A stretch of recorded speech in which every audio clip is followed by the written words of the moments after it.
Welcome back to our YouTube channel village वाली teacher में आपका हार्दिक स्वागत है। तो चलिए कुछ वन लाइनर क्वेश्चन करके देखेंगे जिससे हमें कॉन्फिडेंस आएगा। एग्ज़ाम में कुछ ही दिन बाकी है तो चलिए खींच देते हैं मीटर। सबसे पहला क्वेश्चन है, लाला लाजपत राय और सरदार अजीत सिंह को ब्रिटिश सरकार द्वारा गिरफ्तार करके मांडले जेल में कब भेजा गया। भाई अजीत सिंह है राजा, सरदार अजीत सिंह है और लाला लाजपत राय है। इनको मांडले जेल वर्ष 1907 में भेजा गया है। ठीक है, थोड़ा फास्ट करेंगे क्योंकि क्वेश्चन की सीरीज बहुत ज़्यादा है। पंजाब प्रदेश में कांग्रेस के आदेश पर पूरे हरियाणा में स्वतंत्रता दिवस कब मनाया गया। यानी जो पंजाब प्रदेश है वहाँ पर क्या है, जो कांग्रेस है, जो कांग्रेस की स्थापना कब होती है भी 1885 में होती है। डिटेल थोड़ा सा जहाँ लगेगा वहाँ करवा दूंगी। 1885 में कांग्रेस, राष्ट्रीय कांग्रेस की स्थापना होती है। और इसके कहने पर क्या है, हरियाणा में स्वतंत्रता दिवस कब मना लिया गया, 12 जनवरी 1932। ठीक है, 12 जनवरी 1932 को स्वतंत्रता दिवस मना लिया गया।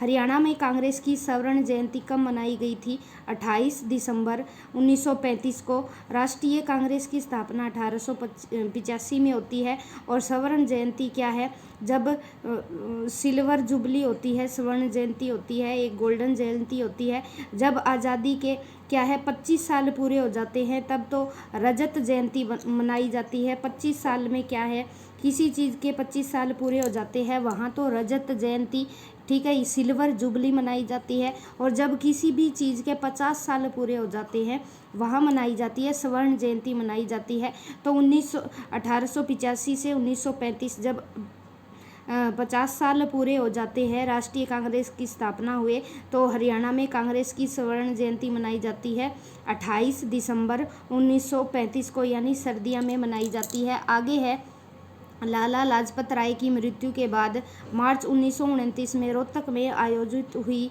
सभा में मुख्य अतिथि कौन थे। कि लाला लाजपत राय की मृत्यु हो जाती है और उसके बाद जो 1929 में रोहतक में मीटिंग हुई उसके अध्यक्ष थे मोतीलाल नेहरू।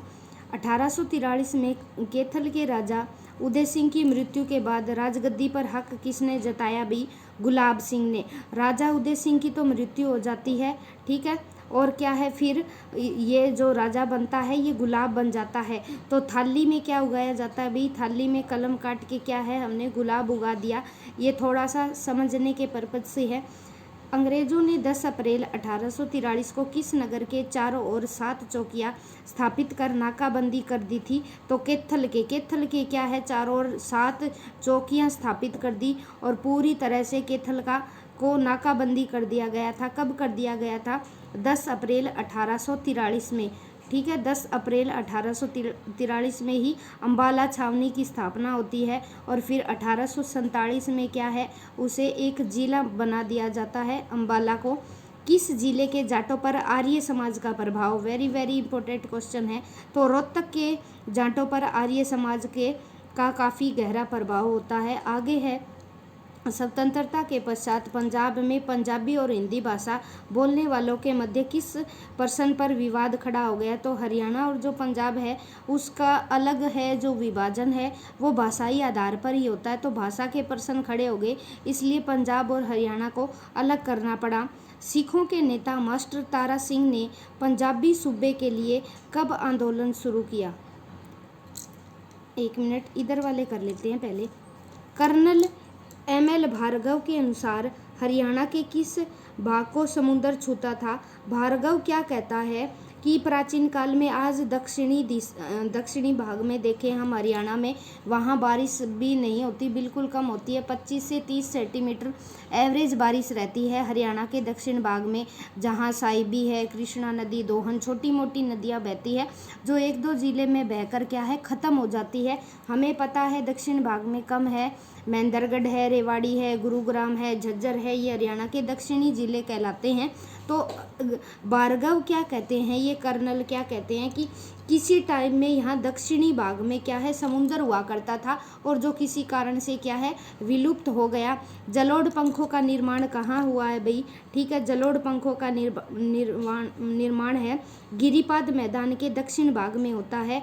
कहाँ है भाई? 8 भागों में बांटा था जसवीर ने हरियाणा की ज्योग्राफी को, उसके बारे में बात करेंगे डिटेल में। गिरिपाद मैदान के दक्षिणी भाग में क्या है जलोढ़ पंखों का निर्माण होता है। जहाँ नदियाँ बहती है, नदियाँ ही क्या है जल से अपना पानी बहा के लेके जाती है। जलोढ़ भाग का निर्माण हुआ गिरिपाद मैदान के दक्षिणी भाग में। हरियाणा का घग्गर यमुना मैदान कितने प्रतिशत भाग पर है भाई? जो घग्गर यमुना मैदान हमें पता है घग्गर नदी है हरियाणा की पश्चिमी सीमा पर बहती है और यमुना पूर्वी सीमा पर बहती है। तो हरियाणा का कितना प्रतिशत भाग कवर करती है ये? 93.76, यानी 100 से 7% को छोड़कर लगभग हरियाणा के भाग पर ये क्या है ये नदियाँ फैली है, इसका मैदान फैला है। और जो घग्गर और यमुना मैदान की ऊंचाई की बात करें तो ये 300 मीटर से भी कम है। ठीक है, 300 मीटर से कम है। बात करेंगे हम आगे। राज्य का कितना प्रतिशत भाग पहाड़ी एवं चट्टानी है? जो अरावली की अवशिष्ट पहाड़ियों के रूप में जाना जाता है। अरावली की अवशिष्ट पहाड़ियाँ महेंद्रगढ़ है, महेंद्रगढ़ में हम खनिज निकालते हैं तो सिर्फ 3.09% है, बिल्कुल 3.09% है अरावली की अवशिष्ट पहाड़ियों का भाग। महेंद्रगढ़ रेवाड़ी साइड पड़ता है ये, हमें पता है। हरियाणा के दक्षिणी भाग में अरावली पहाड़ियों का विस्तार है और जो उत्तर है उत्तर में शिवालिक पहाड़ियों का विस्तार है, पता है। और 3.09% ही विस्तार है। हरियाणा के कितना प्रतिशत भाग में उप शिवालिक तथा शिवालिक की पहाड़ियों का विस्तार है? उप शिवालिक, ठीक है, यानी शिवालिक के ऊपर वाली थोड़ी सी जो पहाड़ियाँ हैं जो हिमालय पर्वत है वो हो गए, और शिवालिक की जो पहाड़ियाँ उनका विस्तार क्या है 1.38%। यानी कुल मिला के बात करें हम तो अरावली पहाड़ी क्या है वो हमारे हरियाणा में ज़्यादा पड़ती है बजाय शिवालिक पहाड़ी। शिवालिक पहाड़ियों का विस्तार बताया है 1.38%, यानी 1.5% भी नहीं है, 1.5% 1.50 होता, और ये क्या है 3.3% से ज़्यादा है 9%। ठीक है, 3.09% है। आगे चल लो भाई। संविधान के अनुच्छेद 31 ख के साथ पठित 9वीं अनुसूची में शामिल विधेयक कौन सा है? तो जो संविधान का अनुच्छेद 31 है आर्टिकल ख, उसमें क्या है गठित आएगा, ये पठित नहीं आएगा। 9वीं अनुसूची में शामिल विधेयक कौन सा है? तो 9वीं अनुसूची में शामिल होता है विधेयक हरियाणा पिछड़ा वर्ग विधेयक 2016। हरियाणा पिछड़ा वर्ग विधेयक 2016, एक ये रह गया। हरियाणा किस तरफ से किसी अंतर्राष्ट्रीय सीमा को स्पर्श नहीं करता? किसी भी तरफ से नहीं करता। हमें पता है कि हरियाणा एक लैंडलॉक राज्य है। ठीक है, ये किसी भी देश के साथ अंतर्राष्ट्रीय सीमा साझा नहीं करता, ना तो समुंदर लगता और ना ही ये किसी देश की अंतर्राष्ट्रीय देश को छूता है। हरियाणा लैंडलॉक्ड है। यूटी लगती है, वैसे टोटल 5 ज़िले लगते हैं, 5 स्टेट लगते हैं हरियाणा के और 2 यूटी लगती है, दिल्ली और चंडीगढ़। 5 स्टेट में पंजाब हो गया और पूर्व में यूपी पड़ता है, उत्तर प्रदेश, दक्षिणी पश्चिमी भाग में राजस्थान है और उत्तरी पूर्वी भाग में क्या है हिमाचल प्रदेश और पंजाब की सीमा लगती है हरियाणा स्टेट के। आगे चलो, आगे कौन सा है? हरियाणा के किस जिले में शिवालिक पहाड़ियों का विस्तार नहीं है? Very very important question. Rohtak में ना तो कोई नदी का विस्तार है और ना ही क्या है शिवालिक पहाड़ियों का भी विस्तार नहीं है। ये मध्यवर्ती भाग में आ जाता है रोहतक जींद जहाँ से शुरू होते हैं तो हरियाणा का मध्यवर्ती भाग शुरू हो जाता है। तो शिवालिक पहाड़ियाँ नहीं पाई जाती रोहतक जिले में। ना ही अरावली पर्वतों का विस्तार है और ना ही शिवालिक किसी भी पहाड़ी का विस्तार नहीं है रोहतक में, और रोहतक में ना कोई नदी जाती। वेरी वेरी इंपॉर्टेंट क्वेश्चन है और ये एजुकेशन सिटी के नाम से भी फेमस है, कल ही करवाया है मैंने। आगे चलो भाई, आगे इधर वाले क्वेश्चन कवर कर लेते हैं। पहले, सिखों के नेता मास्टर तारा सिंह ने पंजाबी सूबे के लिए कब आंदोलन शुरू किया? भाई क्या कहते हैं ये तारा सिंह? भाई हमें क्या है शुरुआत में 1925 में क्या है पीरचंद, ये करेक्शन कर लेना भाई, पीर ज़ादा मोहम्मद हुसैन 1925 में दिल्ली में जो मीटिंग होती है उसमें 1925 में मुद्दा उठाते हैं। उसमें मुद्दा उठाते हैं। ये 1925 राइट रहेगा। मैंने बहुत सारी किताबों में सर्च किया है तो आप 1925 ही राइट ऑप्शन मानेंगे, ठीक है। 1925 ही लगभग किताबें दिखाती है, 1923 और 1926 नहीं मानेंगे। तो पंजाबी सूबा चाहिए इन्हें मास्टर तारा सिंह को, तो उसके लिए 1960 में आंदोलन शुरू किया था। वेरी वेरी इंपॉर्टेंट क्वेश्चन है। यहाँ से तो एक क्वेश्चन बनेगा, या कहाँ से लेकर विभाजन होता है, पहले कौन सी समिति बनती है, भीमसेन सच्चर आयोग आएगा, हुक्मचंद के कहने पर क्या है, हुक्म सिंह के कहने पर समिति बनी, और फिर लास्ट में फाइनली हरियाणा का विभाजन हो ही जाता है। वर्ष 1924 में जमींदार लीग की स्थापना किसने की भी? चौधरी छोटू राम ने की जमींदार लीग की स्थापना। किस वर्ष तक हरियाणा के प्रत्येक जिले में कांग्रेस की शाखा खुल चुकी थी?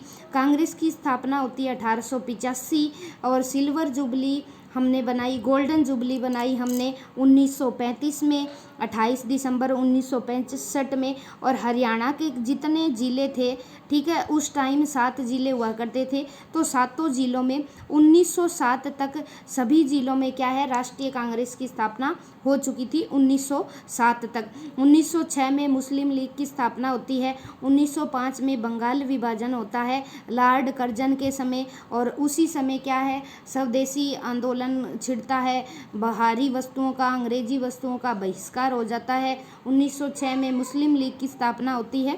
नेक्स्ट है, हरियाणा में आरंभिक क्रांतिकारी गतिविधियों का केंद्र अंबाला है। अंबाला में 13 मई 1857 की क्रांति होती है। 10 मई को मेरठ से शुरू होती है और मेरठ के बाद सीधी ये अंबाला छावनी तक आ पहुंचती है।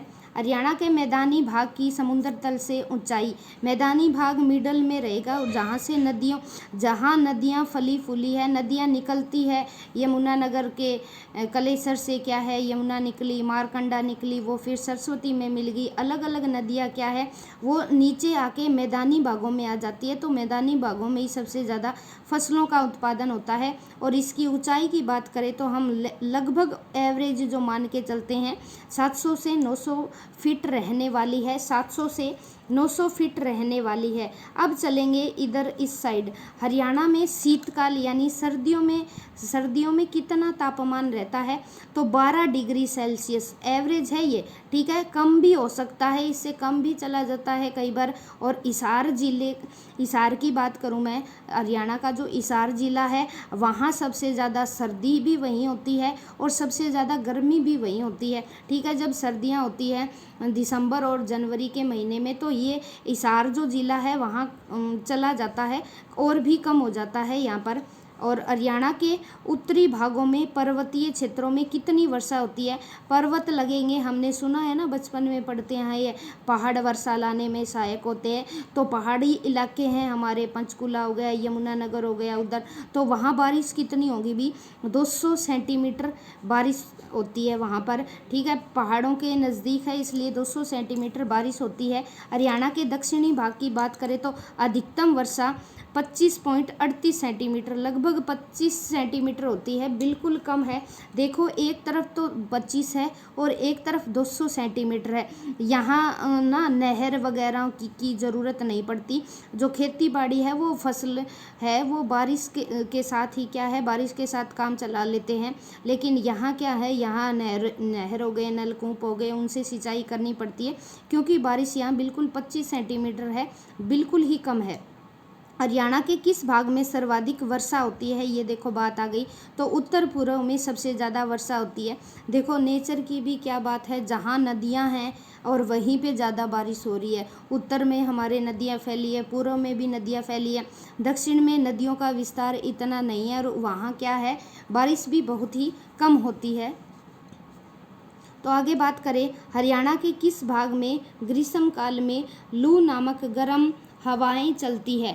तो हरियाणा के वहाँ देखो भाई, जहाँ नदियाँ नहीं है तो पेड़ पौधे भी नहीं है, वन नहीं है, तो सारी चीज़ें नहीं है, तो लू चलेगी, गर्म हवाएं चलेगी, ठीक है। तो वो हरियाणा के दक्षिणी और दक्षिणी पश्चिमी भाग में चलेगी, क्योंकि अभी अभी हमने पढ़ा उत्तर पूर्व में बारिश हो गई, तो सूखे इलाके कौन कौन से रह गए? हमारे सूखे इलाके रह गए, साउथ रह गया और वेस्ट रह गया। तो दोनों क्या है, दोनों के दोनों भाग में यहाँ मैं लिख देती हूँ, ठीक है। वेस्ट हो गया, वेस्ट यानी पश्चिमी भाग, और साउथ यानी डब्ल्यू साउथ दक्षिणी भाग हो गया। तो यहाँ क्या है, यहाँ वर्षा बिल्कुल कम होती है, जिसके कारण क्या है, लू नामक हवाएं चलती है, याद रखेंगे।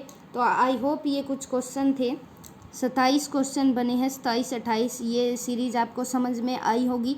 इसी तरह की सीरीज़ लेके आऊँगी मैं, जो लंबी रहेगी, जिसमें 100-200 से ज़्यादा क्वेश्चन कवर करने की कोशिश करेंगे, क्योंकि टाइम कम है हमारे पास। तो bye bye, have a nice day guys. अपने चैनल से जुड़े रहिए और लाइक शेयर एंड सब्सक्राइब ज़रूर करते रहिए। Take the screenshot.